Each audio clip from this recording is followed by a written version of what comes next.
poster board, and first thing I wanted to do is get explaining on what's going on here and just a little background. So going from the top, I start off with music, and I have Led Zeppelin, Pink Floyd, the Ink Spots, Paul Anka, and Frank Sinatra. From there, I move on to sports, and my favorite UFC fighters. So there's Derek Lewis on the far right, Conor McGregor and Dustin Poirier on the left, and then beside Conor McGregor, Dustin Poirier, there is hockey or a hockey rink with my favorite team, which is the Detroit Red Wings and the Toronto Raptors, because that's where I come from, Toronto. And then moving down, there's a photo of Goodfellas, and there's me in the middle.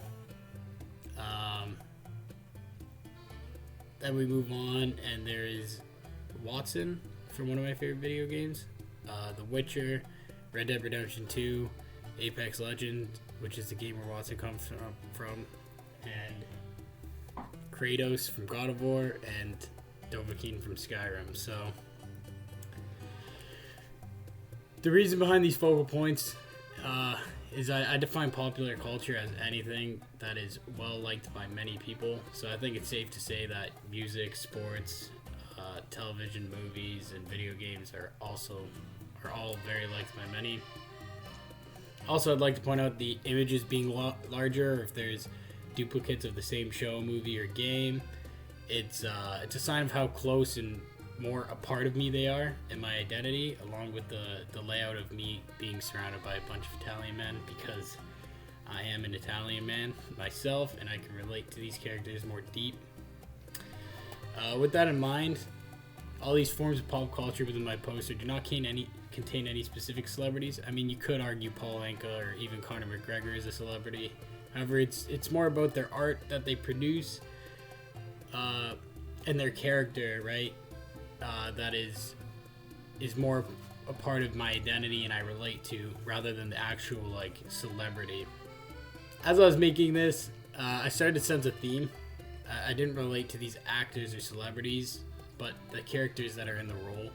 So to start off with music, I always admired the counterculture that came with rock and roll, and as we were talking about that in class, counterculture through punk rock as a subculture, counterculture.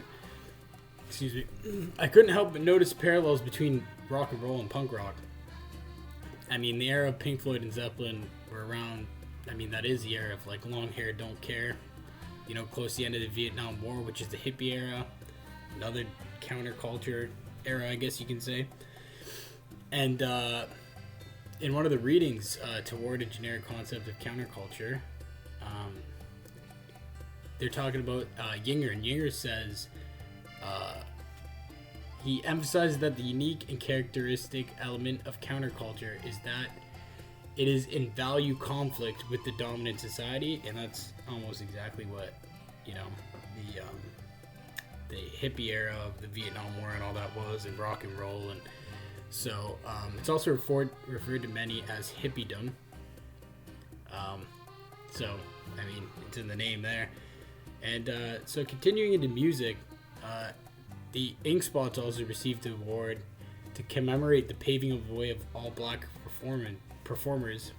So they were like an all black group, and it was interesting to see that they were the counterculture back then, right? And as we know through counterculture, is it something that continues through generations. So it's interesting to see the way that like relates to contemporary politics, even. So into like more my identity and who I am. Of course, those are as well, but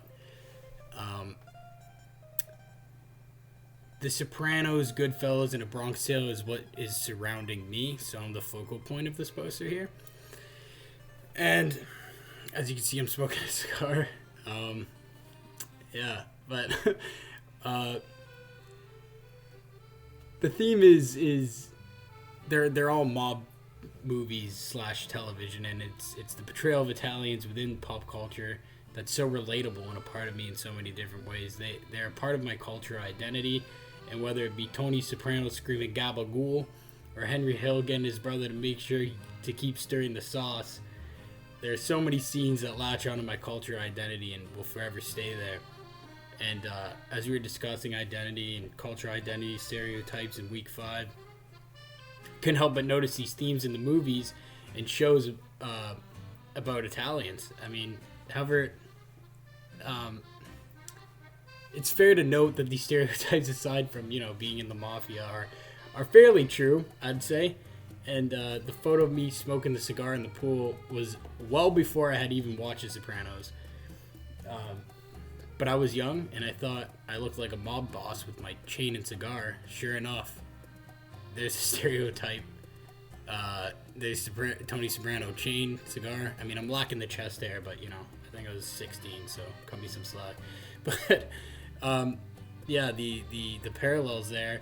It's almost like it came from a subconscious place of the pop culture I consumed about Italian Americans. Even if it wasn't The Sopranos at the time, that's how, you know, Italians are portrayed. It was interesting how, in the reading with Grossberg, they referred to like a criticism that happened. I mean, they're referring to Black Americans, but also Italian Americans within The Sopranos specifically. He mentions, but how there's a criticism on the portrayal of Italian Americans, and I don't know, I thought the portrayal in The Sopranos is fairly accurate, or, you know, it was pretty cool. I always enjoyed it. I was like, yeah, that's awesome. That's like, it's kind of cool, you know what I mean? Obviously, the glorification of the mob is a topic for a different time, but it's a part of me, I'd say, for sure. And on the topic of identity, and Italians, there's Frank Sinatra, who's, again, that's a part of my music. He's not like he's not significant in the sense of culture identity within me, but he shares the Italian culture, and through his music I can relate on that note. Paul Anka's Catholic. I'm Catholic. Again, that's all a part of my cultural identity. In terms of national identity, it's why I embraced and fell in love with hockey in the first place. I mean, being a Canadian, growing up, it's almost like a given, you know? Detroit Red Wings ended up just being my favorite team. The Toronto Raptors, I was born and raised in Toronto, so that's another thing where it's like national identity. They're also the only Canadian team, so it's a nationalistic kind of culture there. And the UFC fighters that were represented all come from humble backgrounds and literally fought their way into a better life, both financially and mentally speaking. And that is something that I really want to do and like hold dear to. So it's very interesting. Moving on to video games. Video games are a huge part of me. I've been playing them ever since I was younger. Similar to cosplay, there's a quote in there.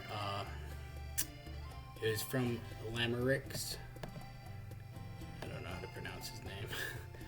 But they're referring to cosplay, and they're saying the characters are related to me, that I can identify with this particular story or person. I make a statement about myself. There is a transformative potential in this ability to express who we are through fiction.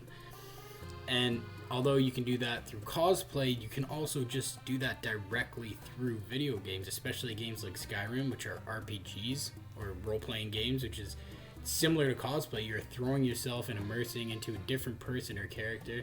You might make different decisions based on the type of role you're playing, and video games as a whole immerse you into a new reality, similar to that of cosplay. But video games have been a part of me for a very, very long time, and it's kind of interesting how many different lives I've lived, kind of similar, again, to cosplay, and the stories I've played, they all shape my identity today. The current game I'm super into is Apex Legends, which is seen in the bottom left. It has Watson just above the far bottom left picture, and then Apex Legends, the game as a whole, and it has a bunch of different legends there, is the bottom left. And you see it there twice because that's a game that's like really part of me right now, especially. And I really wanted to feature Watson because that's a character I hold very dear to me.